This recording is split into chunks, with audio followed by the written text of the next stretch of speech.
తినాలంటే అది తినండి, ఎందుకంటే ఎప్పుడు పోవాలంటే అప్పుడు పోవాలంతే లెక్క.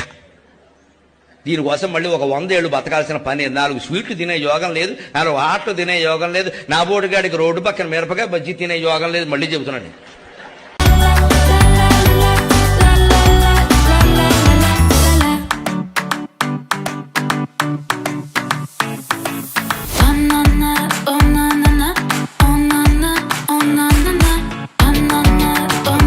పోతానన్నయ్య, నేను పోతాను. నాకు ఇది వద్దన్నయ్య, నేను పోతాను అన్నయ్య. అదేందిరా అట్లా తింటుంది? ఆడవాళ్ళు ఎప్పుడు గట్టిగానే తినాలరా, అప్పుడే వాళ్ళు స్ట్రాంగ్ ఉంటారు. వాళ్ళు స్ట్రాంగ్ ఉంటే ఇల్లు స్ట్రాంగ్ ఉంటుంది, ఆటోమేటిక్లీ సొసైటీ కూడా స్ట్రాంగ్ ఉంటుంది.